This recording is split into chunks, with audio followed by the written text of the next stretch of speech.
Bismillahirrahmanirrahim. Assalamualaikum warahmatullahi wabarakatuh.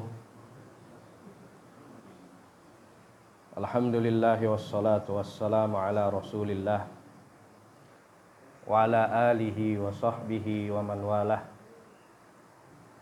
Wa ashhadu an la ilaha illallah wahdahu la syarikalah wa ashhadu anna Muhammadan abduhu wa rasuluh. Qala Allah Ta'ala fi kitabihil karim, ya ayyuhalladzina amanu taqullaha haqqa tuqatih wa la tamutunna illa wa antum muslimun. Ya ayyuhan nasu taqu rabbakumul ladzi khalaqakum min nafsin wahidah wa khalaqa minha zawjaha wa bassa minhuma rijalan katsiran wa nisaa'a. Wattaqullaha allazi tasaaluna bihi wal arham, innallaha kana 'alaikum raqiba. Ya ayyuhalladzina amanu taqullaha wa qulu qawlan sadida yuslih lakum a'malakum wa yaghfir lakum dzunubakum wa man yuti'illaha wa rasulahu faqad faza fawzan 'azima. Amma ba'd, fa inna asdaqal hadithi kalamullah wa khairal hadi hadi Muhammadin sallallahu alaihi wasallam wa syarral umuri muhdatsatuha fa inna kulla muhdatsatin bid'ah wa kulla bid'atin dalalah wa kulla dalalatin finnar. Ikhwani wa akhwati fid din, azzani Allah wa iyyakum. Jamaah sekalian yang semoga dimuliakan Allah. Insyaallah kita lanjutkan kembali pelajaran kita dari kitab Khulasah Ta'zimul Ilmi yang ditulis oleh Syekh Shalih bin Abdullah Al-Utsaimin hafizahullah. Agak keras sedikit, dikerasin sedikit volumenya, Mas. Pak. Agak serak soalnya suara. Tes.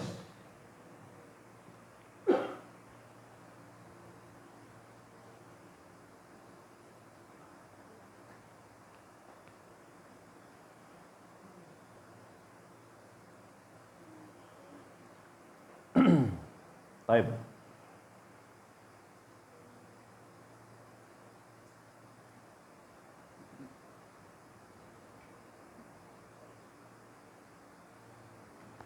Belum nyambung.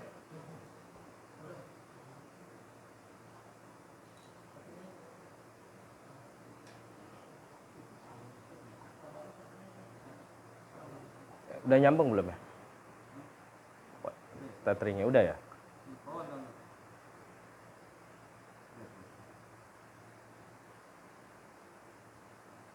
Udah. Ya. Baik. Insyaallah kita lanjutkan kembali pembahasan kita, yaitu pilar ke-17 dari kitab Khulasah Ta'zimul Ilmi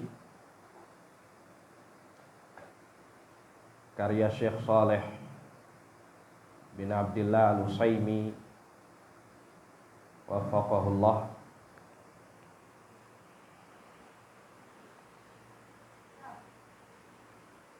Berkata Syekh Shalih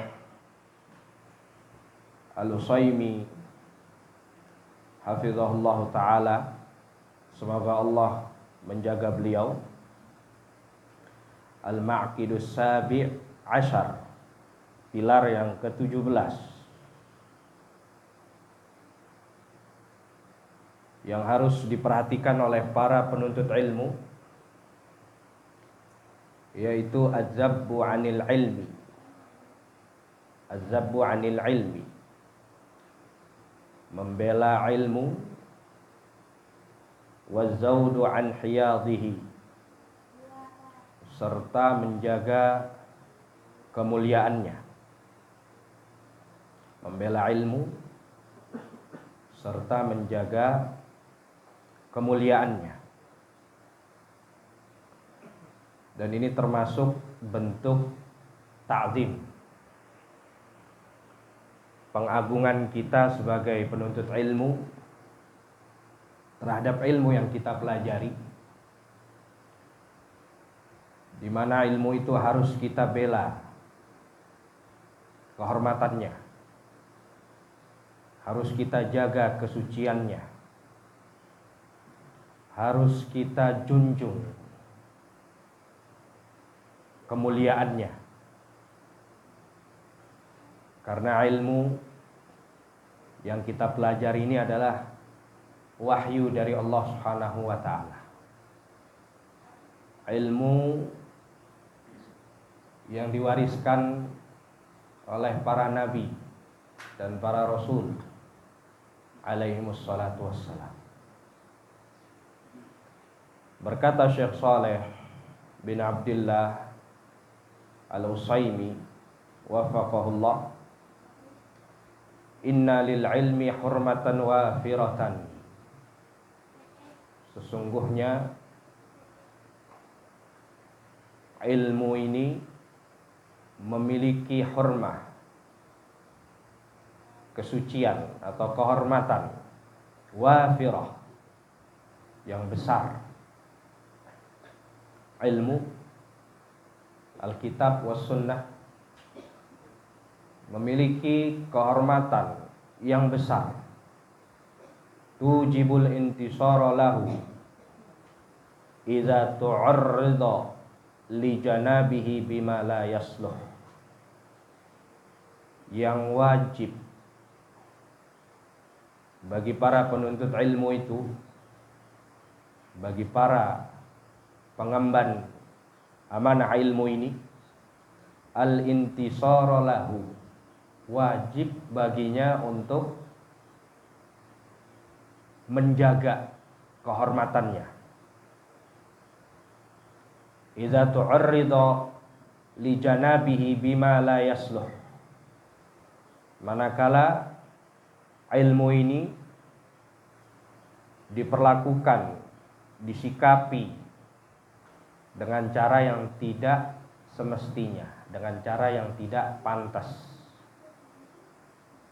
Manakala kita dapati ilmu Al-Quran was sunnah diperlakukan dengan cara yang tidak terpuji, dijatuhkan kehormatannya, maka kewajiban kita sebagai penuntut ilmu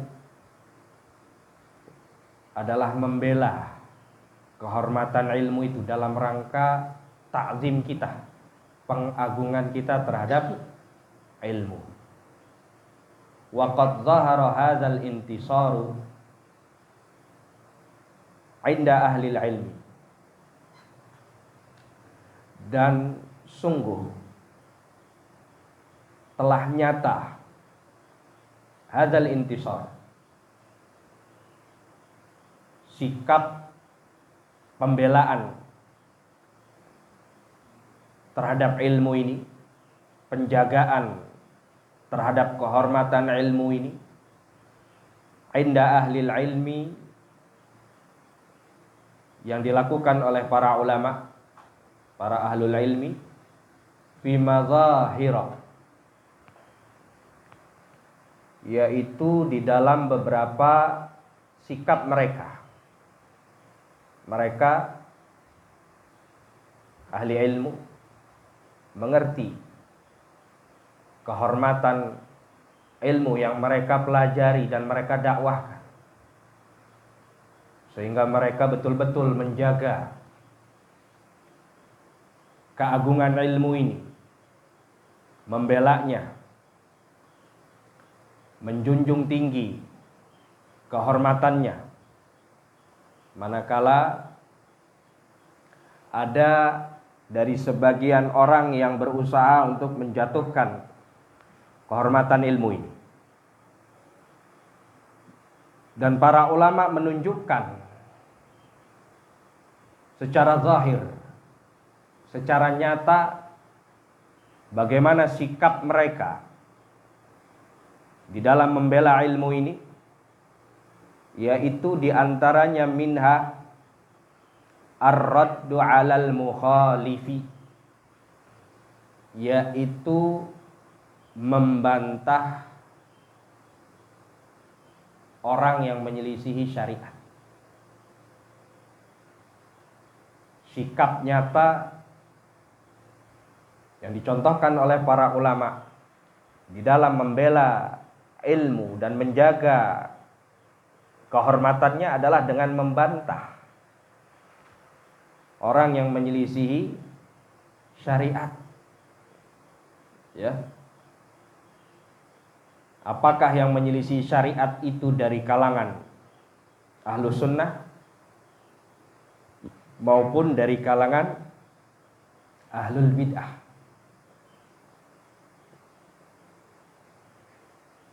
Kalau memang terbukti penyelisihan terhadap syariat itu, maka kewajiban ahlul ilmi adalah membantahnya, meluruskannya. Dan ini merupakan tanggung jawab yang Allah amanahkan kepada para ulama, orang-orang yang berilmu dengan ilmu kitab was sunnah. Sebagaimana yang dikatakan oleh Rasulullah sallallahu alaihi wasallam tentang sifat para ulama yang muncul pada setiap generasi untuk membantah para penyelisih syariat ini, yaitu di dalam sabda beliau, yahmilu hadzal ilma min kulli khalafin uduluhu. Kata Nabi sallallahu alaihi wasallam, ilmu ini akan dibawa pada setiap khalaf. Min kulli khalafin maknanya min kulli jilid, pada setiap generasi. Katakanlah satu generasi 100 tahun atau kurang dari itu, maka setiap satu generasi itu akan selalu Allah munculkan para ulama, para ahlul ilmi, yang diantara kewajiban mereka adalah membela syariat Allah, membela ilmu ini dengan membantah orang-orang yang menyelisih syariat. Ya. Pada setiap generasi Allah munculkan ahlul ilmi yang dikatakan oleh Nabi sallallahu alaihi wasallam uduluhu, yaitu ahlul ilmi yang adil, ahlul ilmi yang bertakwa kepada Allah, ahlul ilmi yang mewarisi ilmu dan amalnya para nabi. Ya, Allah munculkan mereka yunfuna anhu tahrifal ghalid, yang tugas mereka adalah meluruskan, membantah tahrifal ghalid, penyelewengan orang-orang yang melampaui batas, orang-orang yang hulu, yaitu dari kalangan khawarij. Apa khawarij? Pengertiannya orang-orang yang mengkafirkan kaum muslimin di luar kelompoknya. Ini khawarij. Ya. Pada asalnya mereka orang-orang yang keluar dari ketaatan kepada Ali bin Abi Thalib. Ya. Mereka melakukan khuruj, ya, keluar dari ketaatan, memberontak kepada Ali bin Abi Thalib radhiyallahu anhu. Kenapa mereka melakukan seperti itu? Karena mereka mengkafirkan Ali bin Abi Thalib. Ya. Maka tugas para ulama yang Allah munculkan pada setiap generasi itu diantaranya meluruskan atau membantah tahrif, penyelewengan, penyimpangan yang dilakukan oleh orang-orang yang melampaui batas. Ya. Termasuk ghalin di dalam hadis ini adalah kalangan Khawarij. Ya. Dan ini yang dilakukan oleh para sahabat Nabi radhiyallahu anhum. Mereka membantah syubhat, kerancuan yang dilontarkan oleh kaum Khawarij manakala mereka mengkafirkan Ali bin Abi Thalib. Ya. Dan waktu itu yang diutus oleh Ali bin Abi Thalib untuk membantah syubhat mereka, meluruskan pemahaman mereka adalah Abdullah bin Abbas radhiyallahu anhu. Diutus datang ke kampung mereka, diajak dialog, ya, dicari tahu apa sih yang bikin kalian mengkafirkan Ali bin Abi Thalib. Dicari tahu dulu sebabnya apa. Ya. Setelah diketahui sebabnya, baru kemudian diluruskan. Ya. Di antara alasan mereka apa? Mengklaim Ali bin Abi Thalib tidak berhukum dengan hukum Allah. Ya. Tidak berhukum dengan hukum Allah. Kemudian Ibnu Abbas menyampaikan bantahannya kepada mereka dengan mengutip ayat, ya, terkait persengketaan di antara suami istri yang dikhawatirkan terjadi. Maka Allah perintahkan di ayat itu, wa in khiftum shiqaqa bainihima fab'atsu hakaman min ahlihi wa hakaman min ahliha.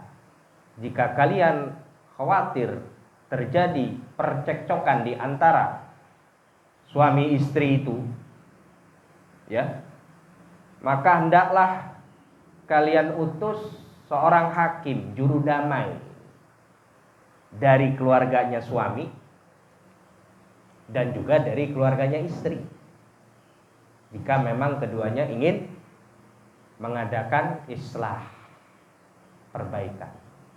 Ya. Ayat ini menunjukkan Allah memberikan keputusan hukum kepada manusia terkait problem yang menyangkut rumah tangga, suami istri. Ya. Allah sendiri yang mengatakan fab'atsu hakaman min ahli wa hakaman min ahliha. Ya. Utus, datangkan hakim yang memutuskan, memberi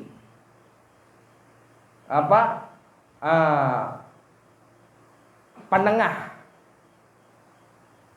atas problem yang menimpa kalian berdua itu. Ya, manakala dikhawatirkan terjadi persengketaan, utus pihak dari laki-laki seorang hakim, orang yang berilmu, orang yang alim, orang yang arif, ya. Begitu juga dari seorang wanita, ya, orang yang berilmu, orang yang arif, untuk mendamaikan keduanya. Ya. Di sini Allah tegas menyerahkan putusan hukum kepada siapa? Manusia. Ya, artinya apa?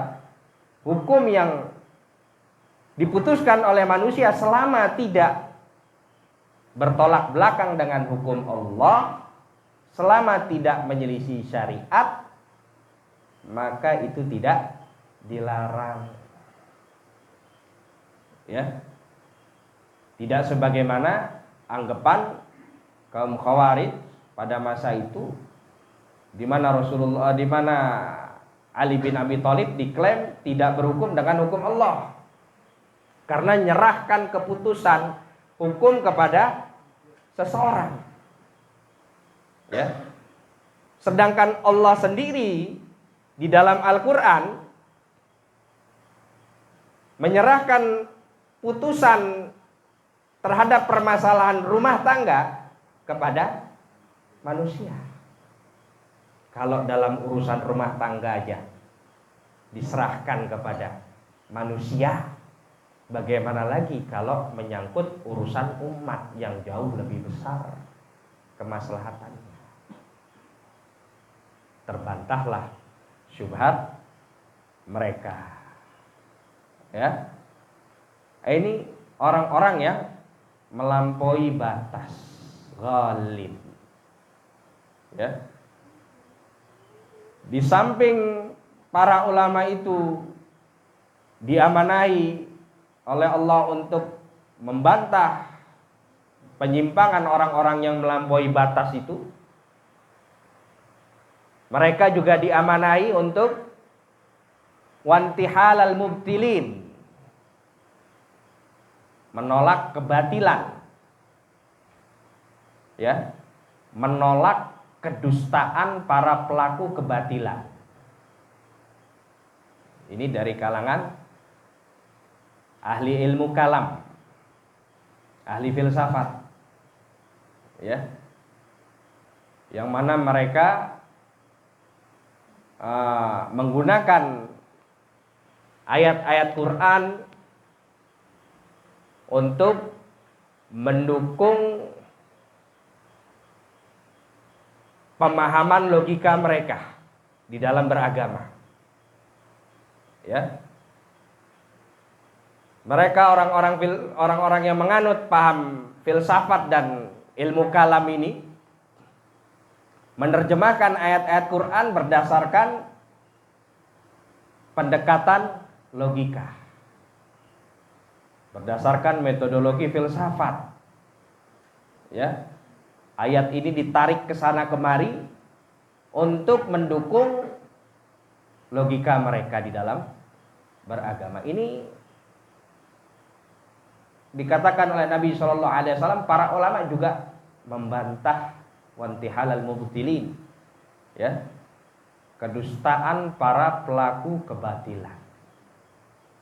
Ya, mereka mengutip ayat Quran untuk membenarkan ucapan selamat Natal, ya, di mana Allah Subhanahu wa taala mengatakan tentang Nabi Isa alaihissalam, wa salamun alayya yauma wulidtu wa yauma amutu, ya, wa yauma ub'atsu hayya, dan keselamatan bagi kami, keselamatan bagiku, ya, yakni bagi Nabi Isa alaihissalam, pada hari aku dilahirkan dan pada hari aku diwafatkan dan pada hari aku ba'atsu hayya, dibangkitkan hidup kembali. Salam di sini diterjemahkan oleh orang-orang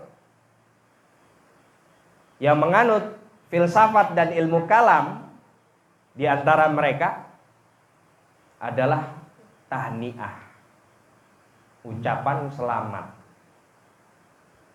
selamat ulang tahun atas Nabi Isa. Artinya apa? Boleh kita mengucapkan selamat Natal, ya. Selamat Natal artinya apa? Selamat atas kelahiran Nabi Isa, ya. Sedangkan ayat Quran ini dalam surat Maryam mengatakan demikian. Padahal Wassalamu alayya. Di dalam ayat itu maknanya apa? Keselamatan. Allah menyelamatkan Nabi Isa alaihissalam dari gangguan syaitan ketika beliau dilahirkan, ketika beliau diwafatkan, ketika beliau dibangkitkan. Ya. Bukan tahniah.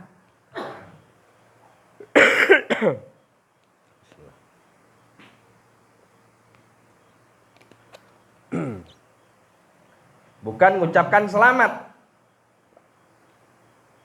Gak ada para ulama ya yang menafsirkan dari zaman sahabat, tabi'in, tabi'in dan seterusnya dari para mufassirin yang mengatakan wassalamu alayya. Di dalam ayat itu tahniah, selamat atas kelahiran, bukan, tapi keselamatan. Begitu. Ya. Keselamatan atas Nabi Isa. Allah yang menyelamatkan beliau dari gangguan syaitan manakala beliau dilahirkan, diwafatkan dan dibangkitkan. Dan para ulama sepakat, berijma mengucapkan selamat atas perayaan orang kafir haram hukumnya. Lebih berat dosanya daripada mengucapkan selamat atas orang yang membunuh, selamat atas orang yang durhaka, selamat atas orang yang berjudi dan kemaksiatan yang lain. Ya. Ulama sepakat. Ya. Kalau sudah ijma, selesai masalah. Nggak diterima pendapat yang lain. Ya. Karena ijma termasuk dalil yang diakui setelah Al-Quran was sunnah. Majtama'a ummati ala dhalalatin. Kata Nabi SAW, umatku mustahil bersepakat, berijma di atas kesesatan. Dan ijma yang paling mu'tabar, paling diakui ijma'nya para sahabat, para tabi'in. Ya. Apalagi makna ucapan selamat Natal itu adalah mengakui Isa sebagai anak Tuhan. Ya. Ucapan selamat Natal kepada orang Nasoro berarti mengakui selamat atas kelahiran Isa sebagai anak Allah. Selamat Tuhan beranak. Padahal kita selalu membaca di dalam sholat kita, di dalam qiraat kita, qul huwallahu ahad, Allahus samad, lam yalid wa lam yulad. Allah tidak beranak dan tidak diperanakan. Ya. Kok bisa-bisanya ayat tersebut dibawa kepada pemahaman tahniah, ucapan selamat. Ya. Dan ini diucapkan, difatwakan oleh ahli ilmu kalam. Ya. Ahli filsafat. Bahkan sebagian tokoh tarekat sufiyah ya, yang sekarang digadang-gadang sebagai pimpinan mereka di dunia, ya, memfatwakan boleh mengucapkan selamat Natal. Ya. Di antara dalil yang dijadikan pegangan ayat tadi. Ya. Demikian. Intihalal mubtilin. Para ulama membantah kedustaan para tokoh kebatilan. Ya. Wa ta'wilal jahilin. Di samping membantah kedustaan para tokoh kebatilan dari kalangan ahli filsafat dan ahli ilmu kalam, para ulama juga membantah takwil al-jahilin. Takwilnya orang-orang jahil. Takwil apa? Apa takwil? Pengalihan makna. Memaknai sesuatu di luar konteksnya. Ini takwil yang batil. Ya. Adapun takwil yang diakui oleh para ulama, takwil dalam makna tafsir. Penjelasan. Ya, rincian. Ini benar, enggak di luar konteks. Ya. Tapi kalau takwil al-jahilin ini di luar dalil. Ya. Ditakwil ayat-ayat itu. Ya. Atas dasar kejahilannya.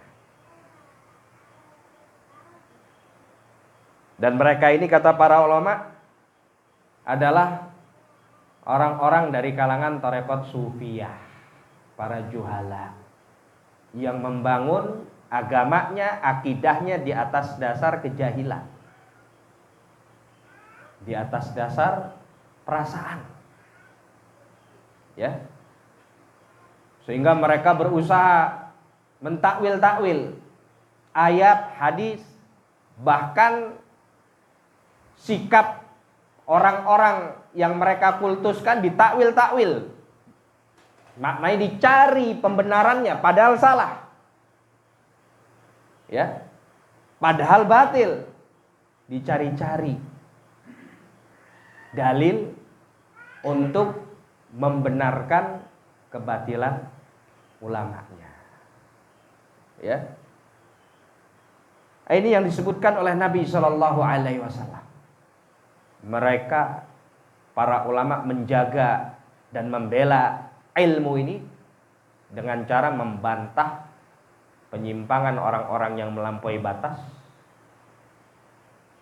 kemudian kedustaan para pelaku kebatilan, dan takwil orang-orang yang jahil. Ya. Dan ar-raddu 'alal mukhalif, membantah orang yang menyelisihi syariat ini termasuk dari usul Islam. Ya. Sehingga ada ulama yang menulis sebuah kitab Ar-Raddu 'alal Mukhalifi min Usulil Islam. Membantah orang yang menyelisih syariat termasuk usul Islam, prinsip Islam. Ini karyanya Syekh Al-Allamah Bakr Abu Zaid rahmatullah alaih. Ya, membantah para penyelisih syariat termasuk prinsip Ahlus Sunnah. Ya. Termasuk prinsip Islam yang harus dijaga, ya. Dan ini termasuk nahi mungkar, wujud dari mencegah kemungkaran, mengingkari kemungkaran, ya. Karena menyelisih syariat itu termasuk kemungkaran, ya. Termasuk sebesar-besarnya kemungkaran. Oleh karena itu para ulama di samping mentarbiyah kaum muslimin, mereka mentasfiyah. Ya. Justru tarbiyah itu dibangun di atas tasfiyah. Pensucian, purifikasi, ya. Pemurnian pemahaman umat Islam, keyakinan umat Islam, cara ibadah umat Islam, ya, dari hal-hal yang menyelisihi syariat. Baik, azan dulu. Fadhal. Alhamdulillah wassalatu wassalamu ala Rasulillah wa ala alihi wa sahbihi wa man walah. Wa asyhadu an la ilaha illallah wahdahu la syarikalah wa ashhadu anna Muhammadan abduhu wa rasuluh. Amma ba'd. Maka sebagaimana yang disampaikan oleh Syekh Saleh hafizahullah, bahwasanya membantah orang-orang yang menyelisih syariat termasuk wujud pembelaan para ulama terhadap ilmu. Ya. Dan membantah orang-orang yang menyelisih syariat termasuk usul, prinsip Ahlus Sunnah, prinsip Islam yang dijalankan oleh para ulama kita. Bukan hanya di zaman sekarang, ya. Sejak zaman Rasulullah Sallallahu Alaihi Wasallam, beliau meluruskan, membantah pendapat-pendapat, ucapan-ucapan, ya, keyakinan-keyakinan yang memang terbukti menyelisih syariat. Ya. Contohnya seperti sahabat Nabi yang bernama Abu Sanabil. Beliau memfatwakan bahwa iddah bagi wanita hamil yang ditinggal mati suaminya adalah 4 bulan 10 hari. Ya. Padahal iddah bagi wanita hamil, ya, adalah sampai melahirkan. Andai kata dia ditinggal mati suami dalam keadaan hamil, ya, 5 hari kemudian melahirkan, maka selesai masa iddahnya. Beda wanita yang ditinggal mati tidak dalam kondisi hamil, baru berlaku 4 bulan 10 hari. Tapi kalau dalam kondisi hamil, maka iddahnya sampai melahirkan. Abu Sanabil berfatwa iddahnya sampai 4 bulan 10 hari. Dilaporkanlah hal itu kepada Nabi SAW, maka Rasulullah SAW mengatakan, kadzaba Abu Sanabil. Abu Sanabil telah berdusta. Ini sebagai bentuk apa? Pengingkaran Rasulullah Sallallahu Alaihi Wasallam terhadap orang yang menyelisihi syariat. Meskipun yang menyelisih itu siapa? Sahabat Nabi. Meskipun yang menyelisih itu Ahlus Sunnah, ya, Ahlus Sunnah tidak ada yang maksum, tidak ada yang terpelihara dari kesalahan.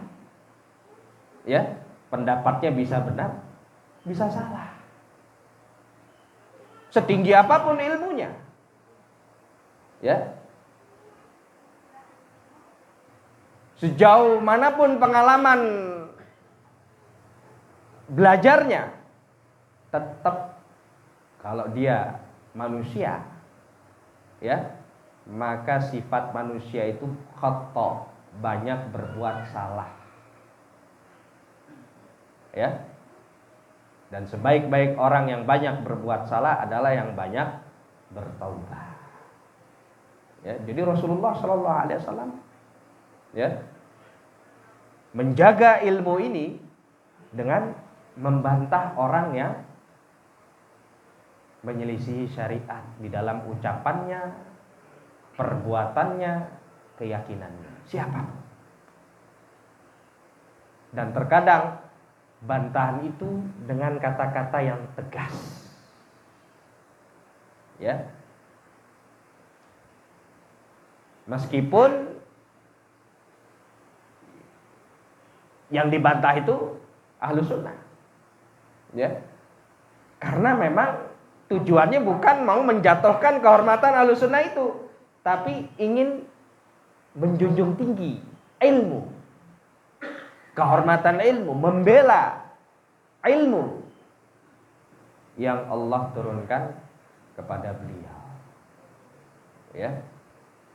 Namun perlu diingat, namanya membantah itu harus dengan etika, dengan adab. Kalau Rasulullah SAW mengatakan kalimat tegas kadzaba, telah berdusta, yang diperingatkan dengan kata-kata tegas seperti itu langsung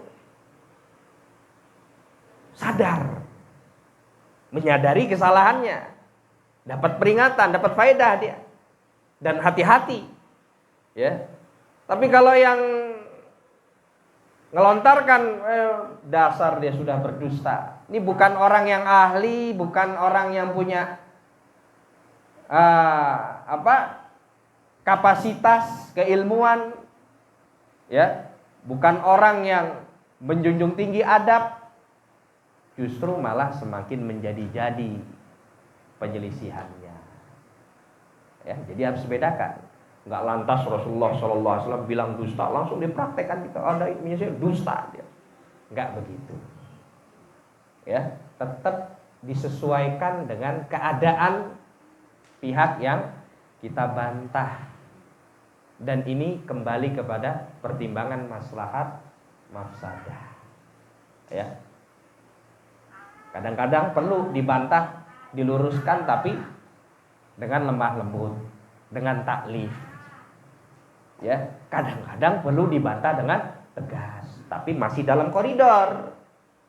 Ya.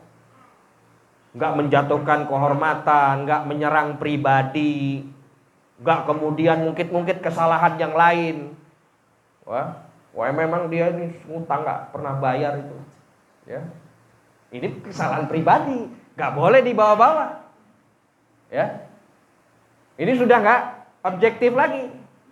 Ya, ini udah emosi. Ya, ini mafsadah. Akhirnya orang yang dibantah itu semakin menjadi-jadi penyelisihannya, bahkan boleh jadi dia berbalik arah, meninggalkan sunnah Nabi SAW. Ya, begitu. Ini dilakukan oleh Rasul SAW. Para sahabat beliau juga membantah. Sebagaimana tadi Ibnu Abbas radhiyallahu anhuma datang ke kampung Khawarij, beliau dengan pendekatan yang lembut, taklif, bagaimana berusaha untuk melunakkan hati mereka. Ya, enggak mentang-mentang Ibnu Abbas sahabat Nabi, ya, yang punya kedudukan, kekerabatan dengan Nabi, kemudian langsung sumpah serapah, enggak demikian. Justru yang beliau tempuh apa? Tanya, klarifikasi, mendudukkan permasalahan, membuka pemahaman mereka sehingga mereka nerima kebenaran. Kebanyakan dari Khawarij yang didebat sama Ibnu Abbas, mayoritasnya rujuk, minoritasnya masih tetap dalam kebatilan. Ya, ini berkat apa? Metode yang ditempuh oleh Ibnu Abbas tepat. Padahal kita tahu Khawarij ini gimana tingkah lakunya. Ya, bukan Khawarij zaman sekarang, Khawarij zaman dulu. Ya, yang sampai mutilasi itu budaknya siapa? Khabbab bin Al-Arith kalau nggak salah. Budaknya sahabat Nabi karena mendukung Ali. Ini budaknya siapa ini? Ya, ini budaknya Khabbab bin Al-Arith. Ternyata orang-orang Khawarij tahu Khabbab ini mendukung Ali.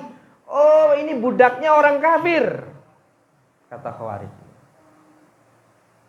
Ya, budaknya orang kafir karena dia mendukung orang kafir. Karena engkau budaknya orang kafir, engkau pun kafir.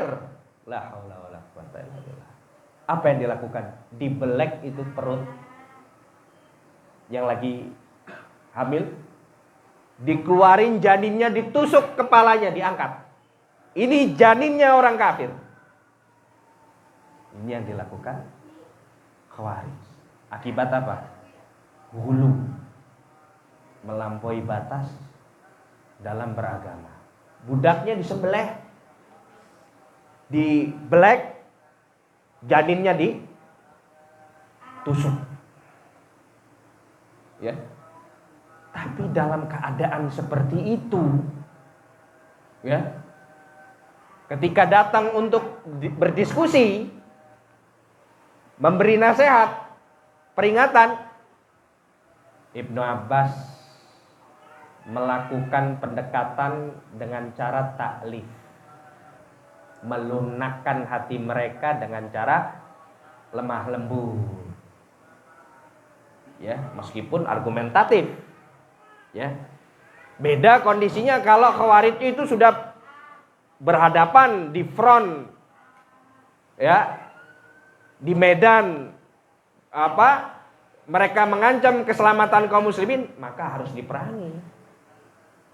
Kalau enggak, kaum muslimin yang dihabisi sama mereka. Tapi kalau mereka mau diskusi, ya, mau dialog, ya, maka kita datangi dengan baik-baik. Ya, meskipun kita tahu nih watak orang ini memang hulu, ya, zalim, bahkan banyak melakukan pembunuhan terhadap kaum muslimin. Karena tujuan kita apa? Tujuan kita bagaimana supaya mereka rujuk kepada kebenaran, menerima kebenaran, menyadari kesalahan dan kebatilan pemahaman mereka. Ya, sehingga Ibnu Abbas membantah, menyampaikan hujjah, meluruskan pemahaman mereka, menyingkap syubhat mereka. Rujuk dari 6.000 Khawarij itu 4.000 yang rujuk, 2.000 diperangi sama Ali bin Abi Thalib hingga mereka binasa. Ya, ini para sahabat Nabi sepeninggal Rasulullah SAW membantah para penyelisih syariat. Jadi nggak ada sahabat Nabi itu yang diem terhadap orang-orang yang menyelisih syariat. Apalagi sampai mendukung penyelisihan terhadap syariat itu. Ya. Mungkin karena awalnya diem, akhirnya mendukung. Ya. Diem dengan bid'ah-bid'ah, dengan kesyirikan yang ada. Ya, kemudian keluar melakukan pembelaan terhadap agamanya menurut versi mereka dengan cara demonstrasi, ya, diem, gak diingkari, besok-besok demo lagi, didukung demo itu sama si dai yang udah bisu dari kebatilan, bisu di dalam menyuarakan kebenaran. Yang dibahas apa? Ya, pembahasan yang nyantai-nyantai aja lah, nggak usah ribut-ribut. Ya, kalau yang dibahas bantah ini, bantah itu, nanti datangkan keributan. Iya, kalau ngebantahnya bukan dengan cara yang benar, bukan dilakukan oleh orang yang ahli. Ya. Kalau yang membantah para ahlinya dengan cara yang benar, sebagaimana yang dikatakan Ibnu Rajab, membantah mereka itu para penyelisih syariat, yaitu dengan ahsanal khitab wa ashabal jawab. Ahsanal khitab, ya, dengan cara yang baik di dalam menyampaikan argumentasi kepada orang yang diajak dialog itu. Ya. Bagus penyampaiannya, sehingga nggak muter-muter. Ya. Nggak kesana kemari. Langsung to the point. dengan ungkapan yang bagus, penyampaian yang baik, dengan etika, dengan adab. Ya. Bukan dengan emosi. Ya. Bukan dengan celaan, hardikan, ya, apalagi di medsos. Ya. Semua bisa mengatakan apa yang ada di dalam isi kepalanya. Apa yang dimau oleh hawa nafsunya. Ya. Ini cara yang batil di dalam membantah. Meskipun yang dia bantah itu ahlul bid'ah. Ya. Meskipun yang dia bantah itu mukhalifin. Al-mukhalifin, orang-orang yang menyelisih syariat. Ya. Namun karena caranya salah, maka yang terjadi mafsadah. Di samping caranya benar, beretika, mengindahkan adab, baik dalam menyampaikan argumentasi, ya, asobal jawab. Ya. Dia sampaikan bantahan itu secara argumentatif, tepat, ya, sesuai dengan apa yang sedang dia soroti dari permasalahan yang terjadi itu, gak kesana kemari, ya, bantahan itu. Jadi langsung menuju ke objek yang dia ingin luruskan, dia ingin bantah kesimpang siurannya, penyelisihannya terhadap syariat itu. Ya. Ini syarat yang harus diperhatikan oleh orang yang ingin membantah para penyelisih syariat. Harus berilmu, dia harus ngerti ilmunya. Ya, baik ilmu tentang cara dia membantah maupun ilmu bagaimana dia membantah syubhat tersebut. Ya. Karena kalau tidak merujuk kepada ilmu, ya, di dalam membantah itu caranya, kemudian objeknya, dalilnya, argumentasinya yang dia gunakan untuk membantah itu, ya, maka yang terjadi adalah mafsadah, kerusakan. Ya. Dan para sahabat Nabi adalah orang-orang yang mempunyai kapasitas. Ya. Namun tidak semua mereka. Maka yang diutus oleh Ali bin Abi Thalib enggak sembarang sahabat, enggak setiap sahabat, tapi memang orang yang ahsanal khitab wa asabal jawab. Ya. Orang yang memang cakap di dalam berinteraksi, dalam mengungkap, dalam menyampaikan ungkapan, di dalam melontarkan kalimat, ya, serta di dalam membantah penyimpangan syubhat yang ada pada mereka. Diutuslah Ibnu Abbas, yang memang Ibnu Abbas sebagai orang yang pantas untuk diamanahi mendakwahi mereka, memperingatkan mereka, ya. Demikian pula para ulama setelah sahabat Nabi, para tabi'in, para tabi'in, termasuk para imam-imam mazhab yang 4, Imam Abu Hanifah, Malik, Syafi'i, Ahmad, dan imam-imam mazhab yang lain, ya, Al-Laits bin Sa'ad, Al-Auza'i, As-Tsauri, ya, dan imam-imam mazhab yang lain. Mereka membantah para penyelisih syariat. Kalau kita cek karya-karya mereka, itu diantara karya-karya mereka Ar-Radd 'alal Jahmiyah, Ar-Radd 'ala Salimiyah, Ar-Radd 'alal Mujassimah, bantahan untuk Jahmiyah, bantahan atas kaum Mujassimah, bantahan atas Mu'attilah, bantahan atas fulan, pemikiran fulan, pemikiran Allan.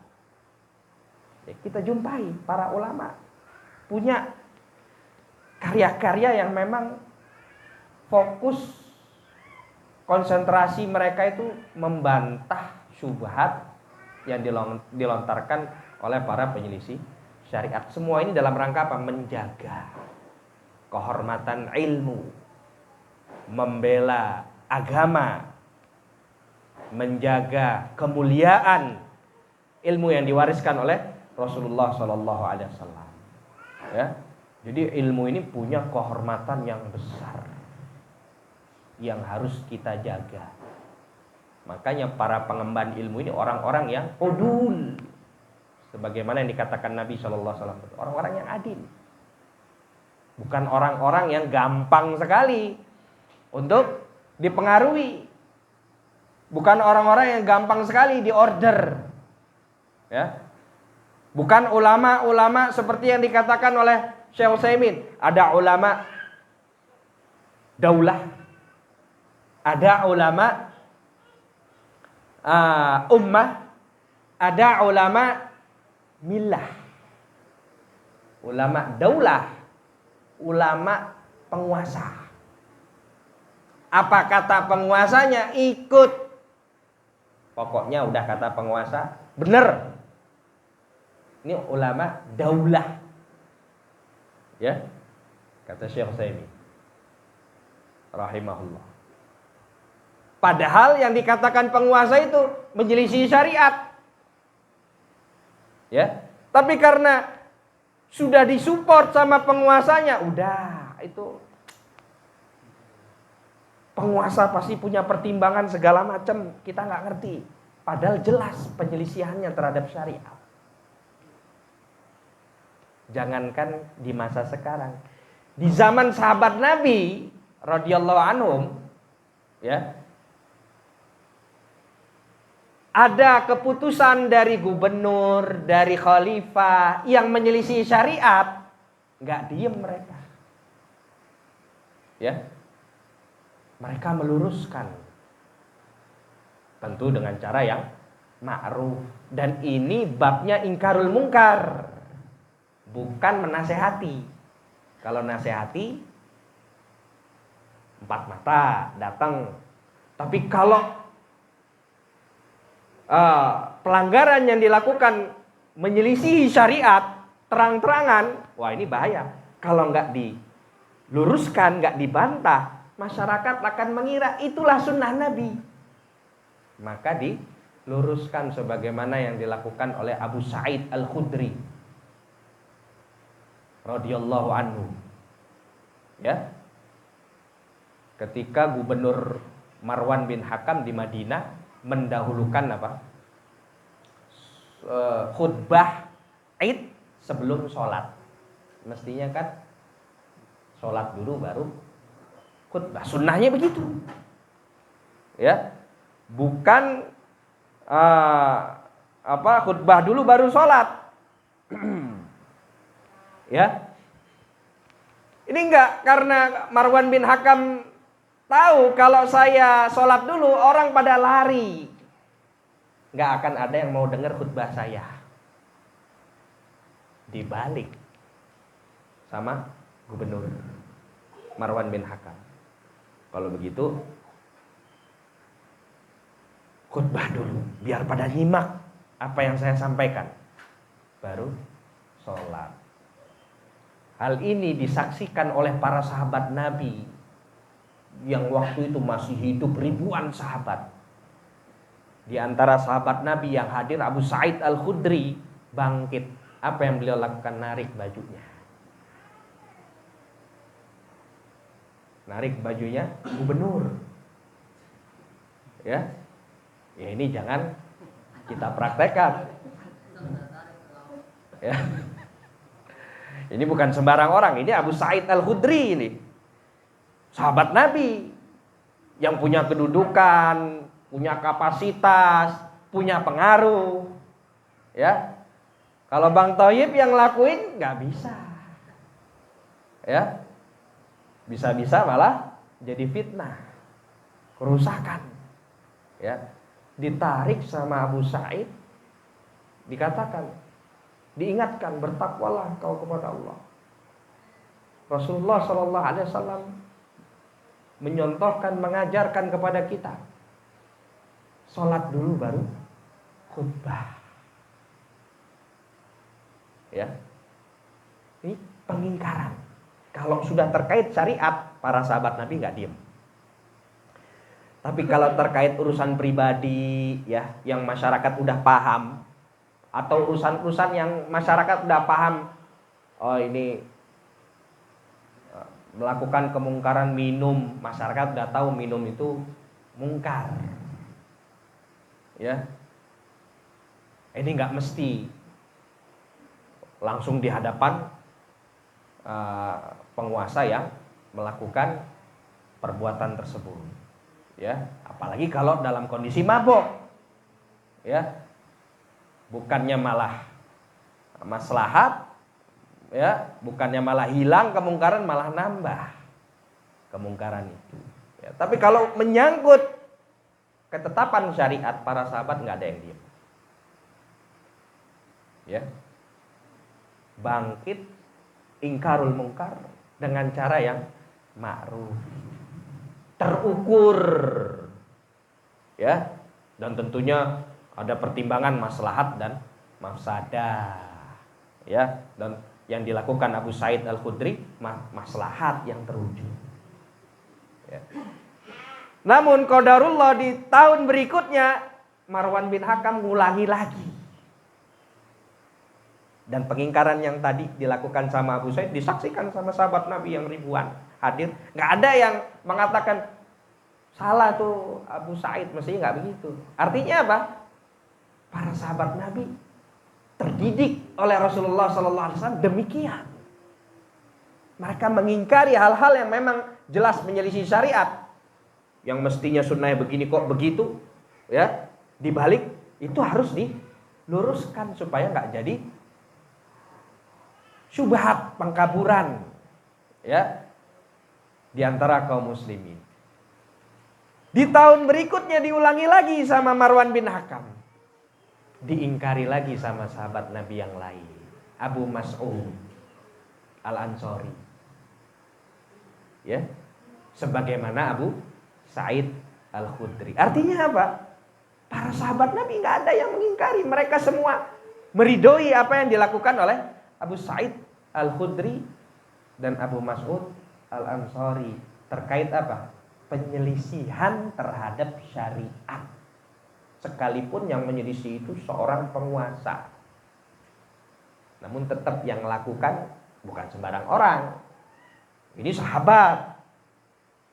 Dan kita lihat yang melakukan nggak semua sahabat, ya, nggak semua sahabat, satu sahabat yang memang memiliki pengaruh, ya, yang memiliki kemampuan untuk melakukan hal itu, ya.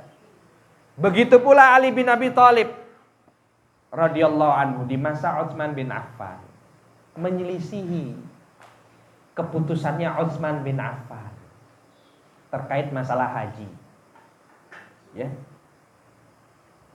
Utsman bin Affan menetapkan dengan ijtihadnya begini. Kalau Khulafa Rasyidin, ya, menetapkan suatu keputusan diselisih sama sahabat lain, ini harus dicek mana yang lebih dekat pendapatnya kepada dalil. Tapi kalau ketetapan Khulafa Rasyidin itu mencocoki dalil, tidak diselisih oleh para sahabat Nabi yang lain, ini harus diikuti sebagaimana perintah Nabi SAW. Alaikum bisunnati wa sunnatil khulafa rasyidin al-mahdiin. Wajib atas kalian berpegang teguh dengan sunnahku dan sunnah para khulafa rasyidin sepeninggalku, ya. Karena ada penyelisihan dari sahabat Nabi yang lain, apalagi pendapat sahabat Nabi yang lain itu ternyata lebih dekat kepada dalil, lebih kuat, ya.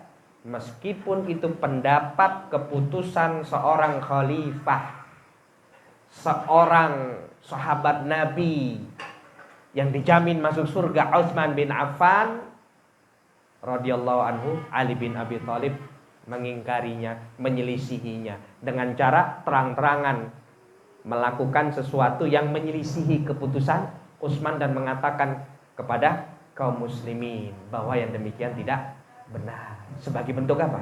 Penjagaan terhadap syariat. Enggak kemudian Ali bilang, "Itu Utsman, ayo kita berontak." Enggak begitu. Abu Sa'id Al-Khudri dan juga Abu Mas'ud Al-Ansari juga enggak kemudian, "Ayo, ini zalim ini kalau begini." Ya. Kita perangi saja kalau begitu, enggak demikian. Ya. Enggak kemudian sepulang dari sholat ngomongin di majelis mereka itu kesalahan-kesalahan pemerintah, kesalahan-kesalahan penguasa. Enggak demikian para sahabat. Ya. Karena tujuan mereka apa? Membela ilmu, menjaga kehormatan syariat. Ya. Urusannya bukan nyerang pribadi, urusannya bukan berambisi kepada politik, kekuasaan dan hal duniawi yang lain. Ya. Sehingga urusan mereka kalau memang itu menyelisih syariat, selesai, harus diluruskan.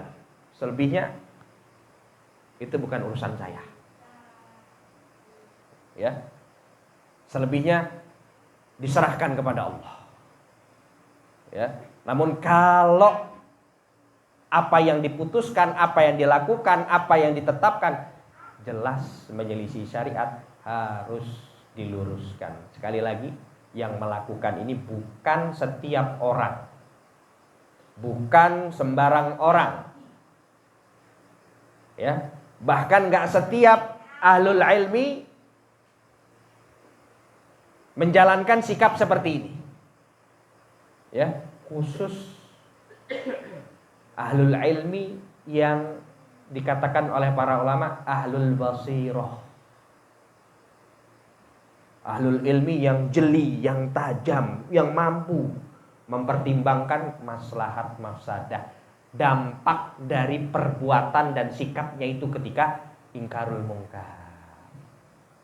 Ya, ini yang dilakukan oleh para salaf kita. Imam Ahmad membantah penyelisih syariat di masanya. Ya, ketika fitnah apa? Fitnah isu apa? Al-Quran itu makhluk. Sampai-sampai para ulama mengatakan andai kata Allah, bukan karena Allah kemudian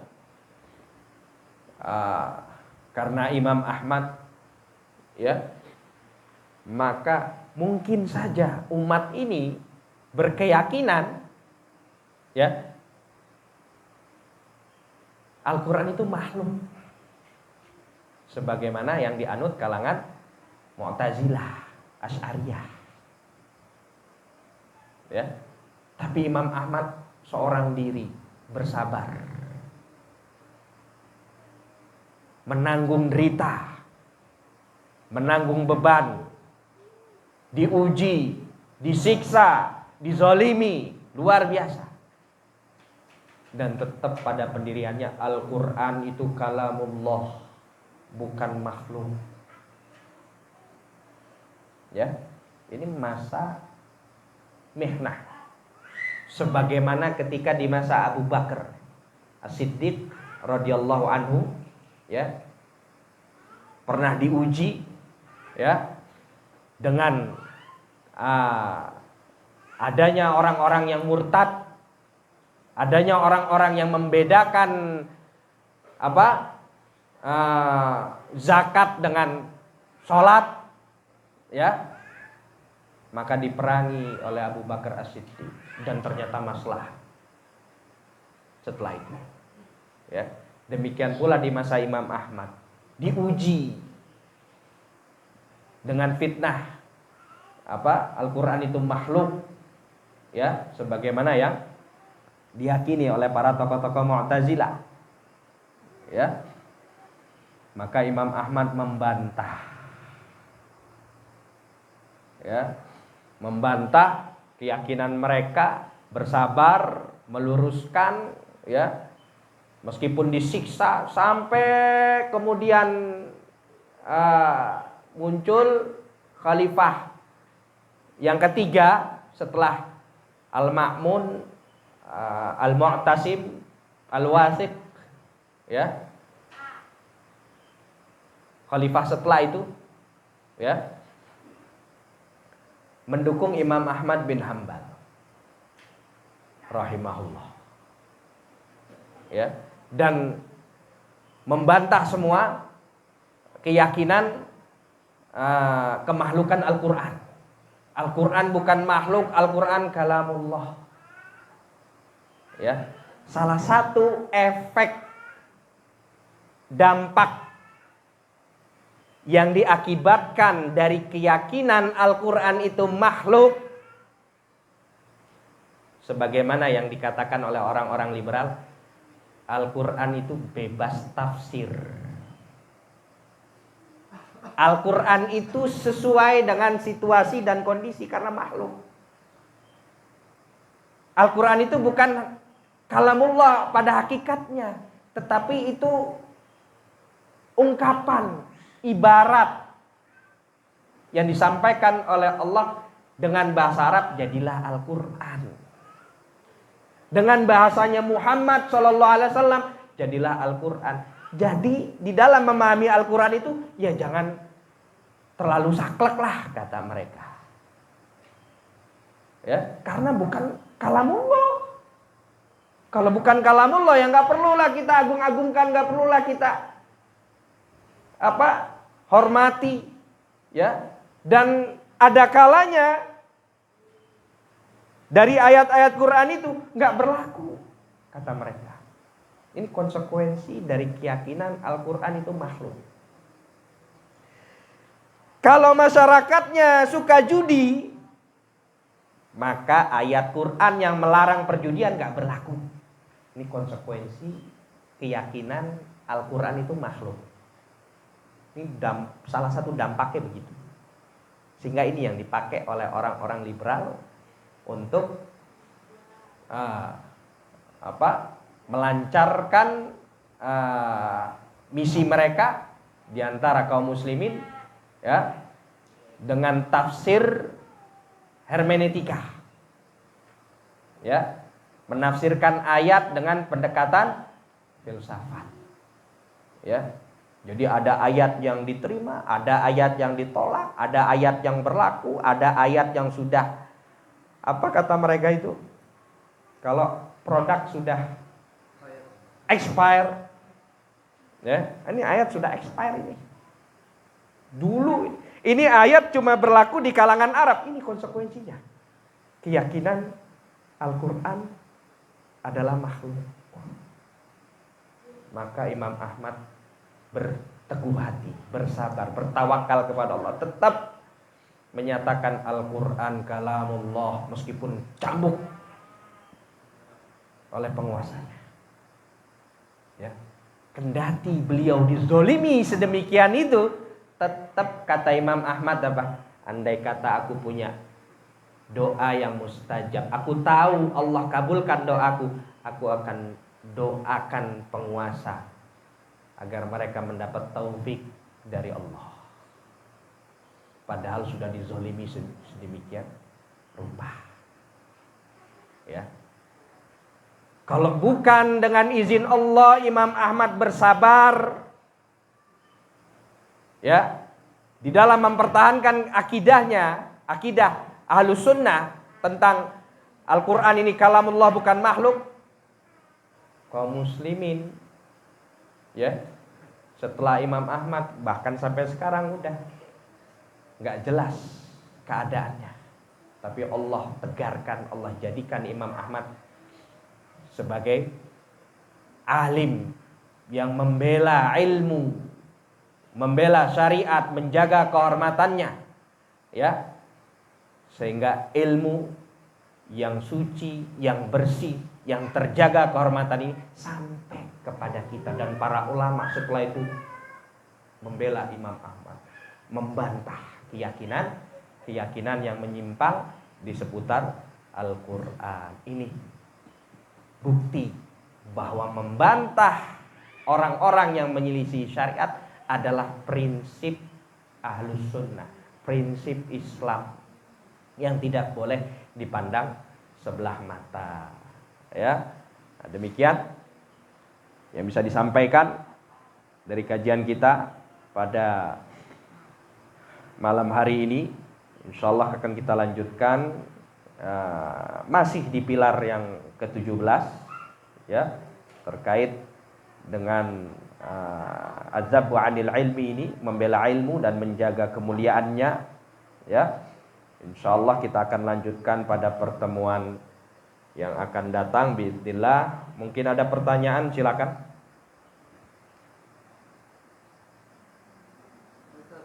Ya.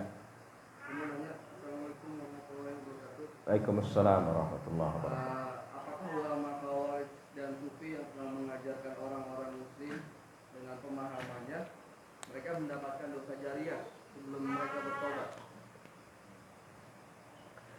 Bismillah, alhamdulillah, wassalatu wassalamu ala rasulillah wa ala alihi wa sahbihi wa man walah. Amma ba'd.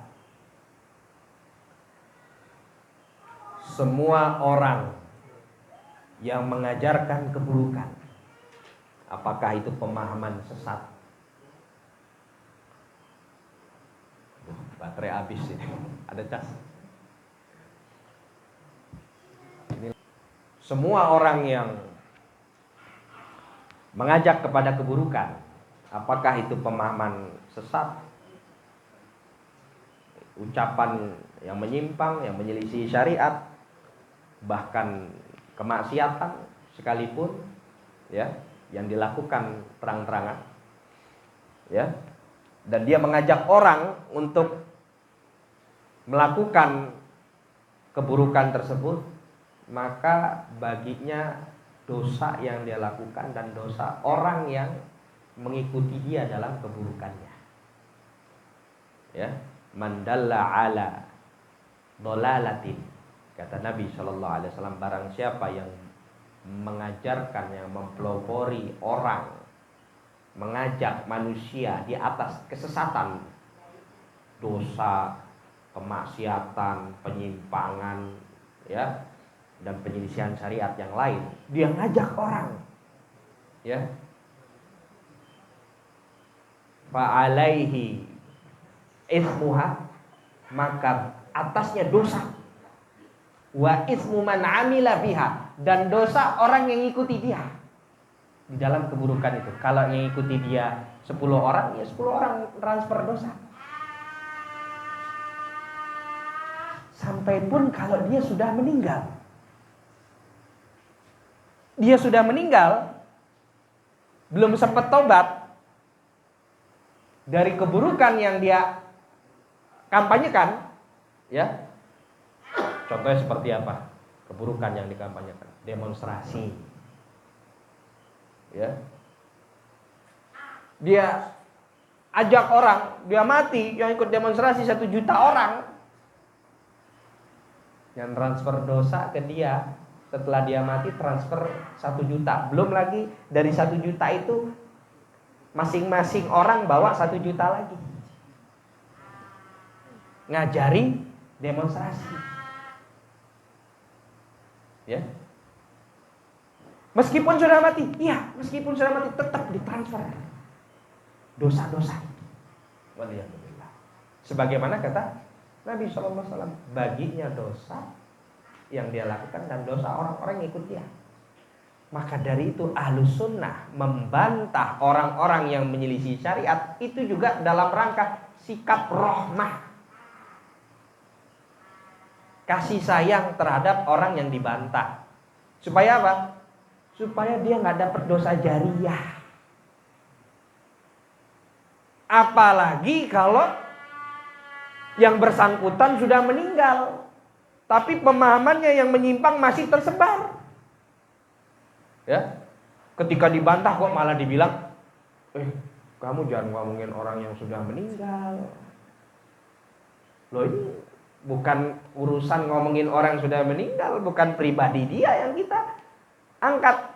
Ini meluruskan, membantah penyimpangan yang tersebar, yang dia sampaikan, ya, dan setelah dia wafat masih digandrungi pemahaman itu, penyimpangan itu, maka ini sebagai bentuk rahmah saya terhadap kaum muslimin, memutus jalur dosa jariah itu dengan apa? Membantah, supaya orang nggak ikut, yang ikut meninggalkan, bertaubat.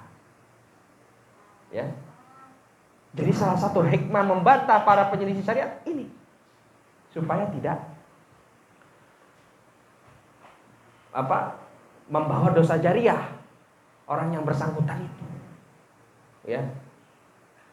Tentu kadar dosanya sesuai dengan kadar dosa yang dia lakukan. Kalau yang dia lakukan syirik ya lebih berat. Ya.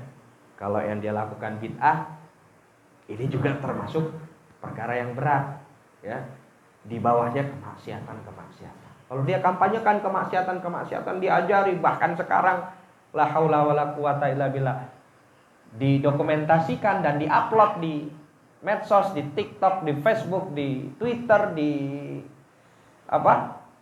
WhatsApp status, ya, semua sosial media yang ada, orang lihat, masing-masing dapat transferan dosa. Kalau dia bertobat, berhenti aliran dosa itu. Ya.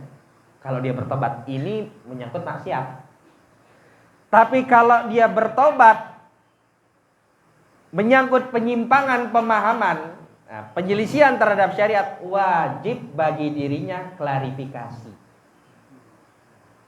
Ya, nggak boleh, saya udah tobat, sementara pemahamannya masih digandrungi di luar, bertebaran. Justru dia harus ngomong, apa yang saya yakini salah, sebagaimana yang dilakukan oleh Al-Imam Abul Hasan Al-Asy'ari, ya, yang beliau mengalami 3 fase ilmiah di dalam kehidupannya. Pertama fase apa? Mu'tazilah, ya. Kedua Asy'ariyah. Ketiga Ahlus Sunnah. Ketika beliau tinggalkan fase itu, fase Mu'tazilah, beliau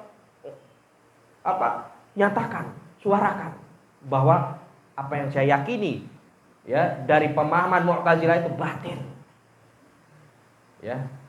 Ketika beliau beralih ke Ahlus Sunnah, beliau berbicara di depan khalayak, bahkan beliau menulis Al-Ibanah an Usulid Diyanah, buku putih, ya, yang membantah, meluruskan, ya, pemahaman beliau di fase Mu'tazilah dan Asy'ariyah itu, sebagai usaha memutus aliran dosa jariah yang pernah beliau lakukan sebelumnya, ya. Dan ini yang Allah perintahkan, ya. Allah katakan dia wajib bertaubat wa aslaha, dan memperbaiki. Artinya apa? Harus klarifikasi. Kalau sudah kadung tersebar luas. Tapi kalau cuma di masjid sini aja dia bikin penyelisihan syariat sama teman-temannya, ya nggak perlu. Ya, cukup sama kawan-kawannya. Oh, ini keliru, ini salah, begini yang sebenarnya. Begitu. Ya. Namun kalau sudah kadung dia sebarkan di medsos. Sekarang kan zaman video. Ya. Setiap orang berbicara, menyampaikan opini, pendapat, keyakinan, ya. Disadari atau tidak, keyakinannya itu menyimpang. Ya. Menyelisih syariat, dan ternyata banyak yang mengagumi, banyak yang mengikuti, yang menggandrungi dia. Dia wajib meluruskan, mengklarifikasi, ya, secara terbuka, ya.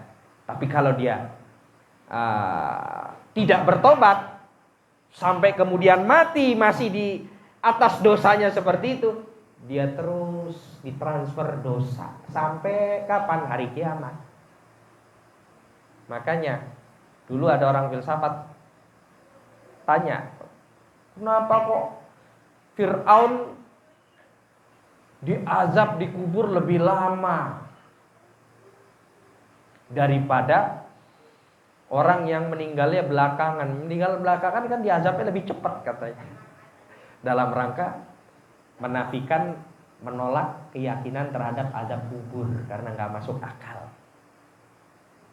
Ya, mereka mengingkari azab kubur, nggak percaya azab kubur. Makanya mereka lontarkan syubhat seperti itu. Berarti nggak adil dong Allah. Fir'aun lebih lama daripada orang yang belakangan matinya. Maka kita jawab, Fir'aun lebih lama, lebih keras siksanya karena apa?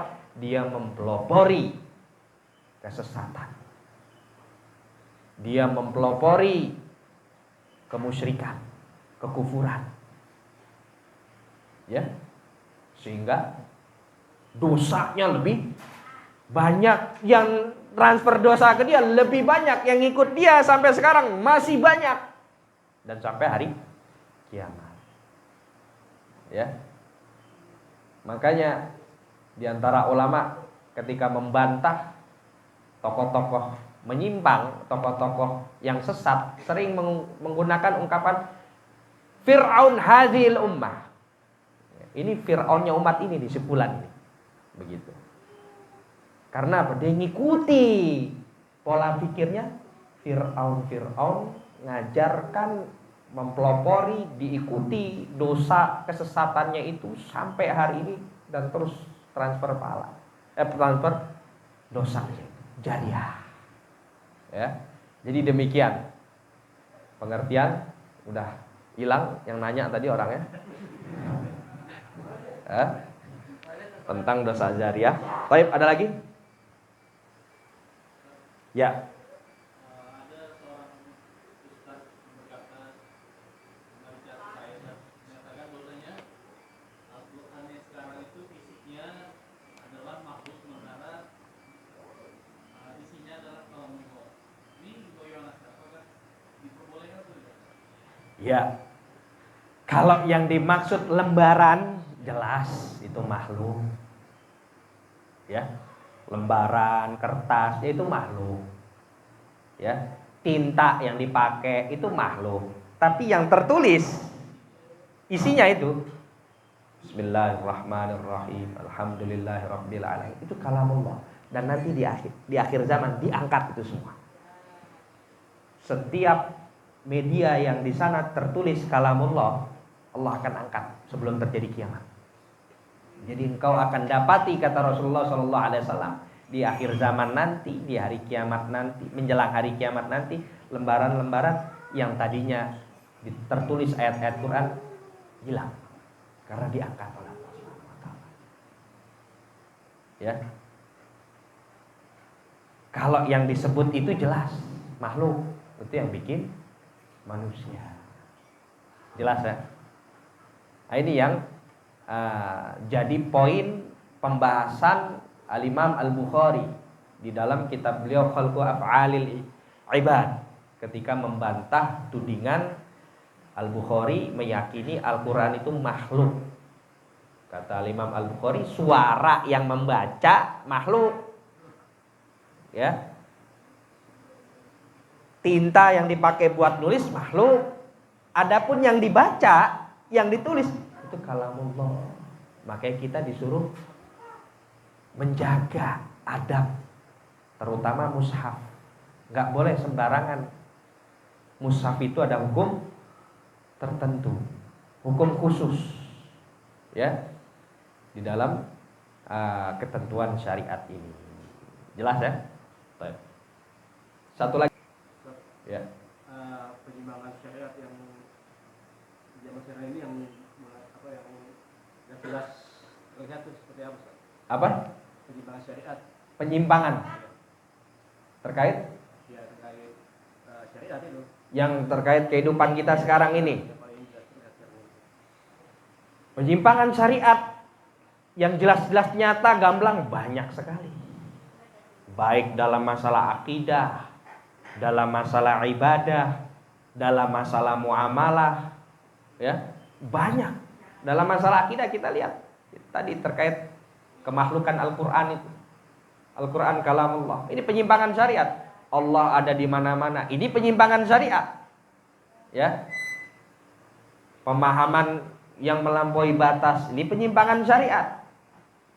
Takwil orang-orang jahil, kedustaan para pelaku kebatilan, penyimpangan syariat. Dalam perkara ibadah, ya, ada orang yang sholat tetapi tidak mengikuti petunjuk Nabi Shallallahu Alaihi Wasallam di dalam sholatnya, ya, ini penyimpangan syariat, penyelisihan syariat, ya.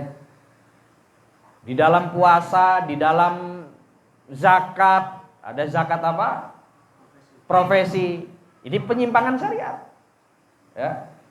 Di dalam haji, umroh banyak, ya, dan itu nyata, ya.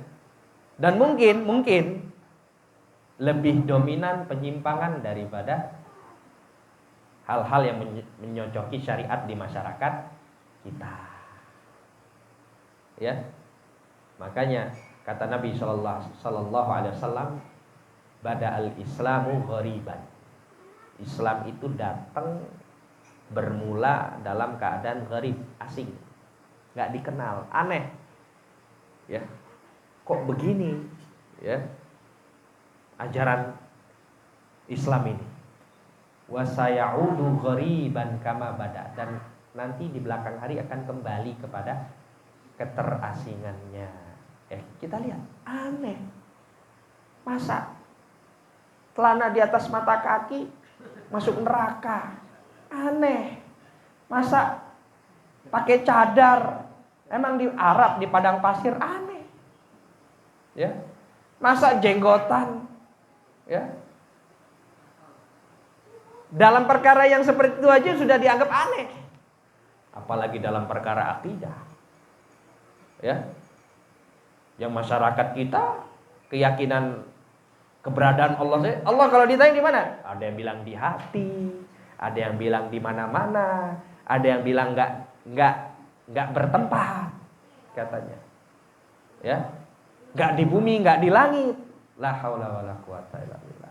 Ini semua penyimpangan syariat. Dan kita baru ngerti sesuatu itu menyimpang ataukah tidak manakala kita mempelajari sunnah ini, kita mempelajari ilmu tentang syariat ini, ya. Kalau orang-orang yang menyelisih syariat mempelajari dengan benar syariat ini, mempelajari dengan benar sunnah Nabi Shallallahu Alaihi Wasallam, niscaya mereka tidak akan menyimpang dengan izin Allah. Namun karena kebanyakan mereka jahil, bodoh, ketiadaan ilmu tentang syariat Allah dan Rasulnya Shallallahu Alaihi Wasallam, nggak kenal sunnah, ya, itu yang bilang celana di atas mata kaki, celana di bawah mata kaki itu masuk neraka, itu orang jahil, nggak kenal sunnah, ya. Latar belakangnya jelas, ya, bukan orang yang sibuk dengan ilmu, ya, orang jahil. Tapi kalau dia belajar, ya, belajar dengan ikhlas karena Allah, niatnya ingin mengangkat diri, mengangkat kejahilan dari dalam diri, maka dia akan ngerti. Jadi masyarakat kita umumnya masih bodoh. Yang ngeyel-ngeyel, yang membangkang itu tokoh-tokohnya, itu pelopor-pelopornya, itu para dedengkotnya, begitu. Adapun masyarakat kita nih yang ada di sekitar kita yang hidup berdampingan, rata-rata bodoh, nggak ngerti.